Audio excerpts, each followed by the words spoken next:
If you're going to jump into something big, you'll really want to learn your way around pretty quickly. I think Linux qualifies as big, so let's spend the next few minutes getting to know the neighborhood a bit better. First of all, the original Linux kernel was created by Linus Torvalds in the early 1990s and then donated to the community. By community, I mean anyone, anywhere, anytime. And by donate, I mean that the programming code of any Linux component will be freely available for anyone to download, modify, and do just about anything they might want with it, including profiting from their own customized versions.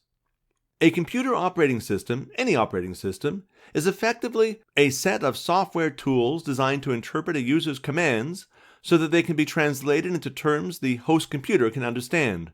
For all intents and purposes, just about any operating system can be installed and launched on just about any standard hardware architecture, assuming it has enough memory and processing power to support the OS's features.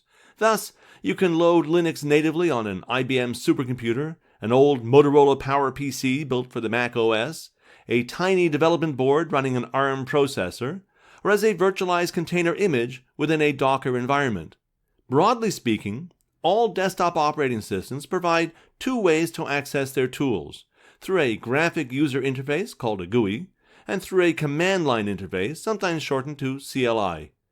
All modern operating systems allow you to securely and reliably run all kinds of sophisticated productivity and entertainment tools through the GUI, and provide an appropriate environment where you can develop your own software, which was actually just about the only thing the first personal computers could do.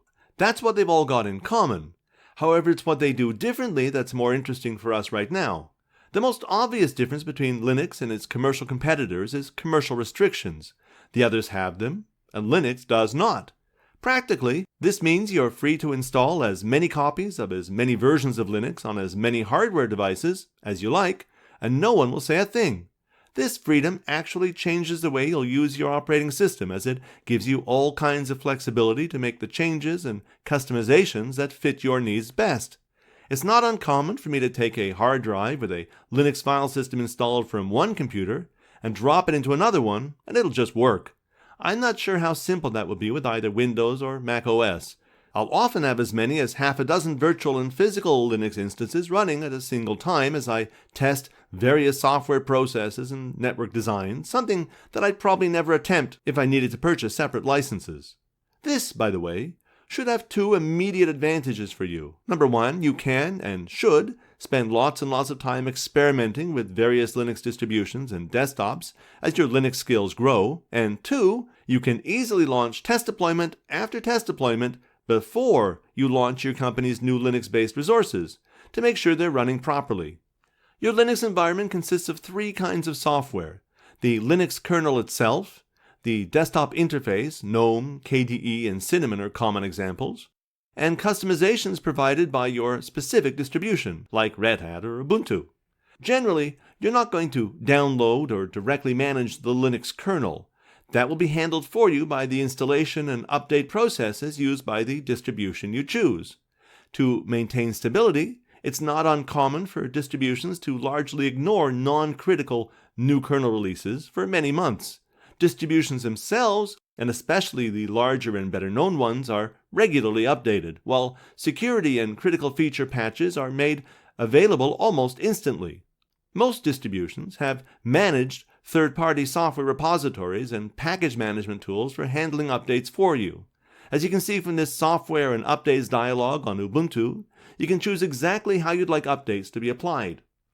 Besides the operating system itself, there are thousands of free software packages available that let you perform any compute task imaginable, and often more quickly and safely than you could on other platforms. Whether you're looking for office productivity suites or web server and security utilities, it will all be beautifully integrated into the fabric of the Linux system by reliable package managers. Now I just can't resist boasting about my own workstation setup to illustrate my point. From communicating with some of Pluralsight's talented authors, I can see that they mostly use high-end video creation and editing software like Camtasia and Adobe Premiere on Windows or macOS systems. To get their work done effectively without running into system slowdowns and instability, many of them have found that they need very fast CPUs, 32 or even 64 gigabytes of RAM, and plenty of dedicated video RAM. Their rigs can easily cost them thousands of dollars and require robust cooling systems to keep them from melting down. Me?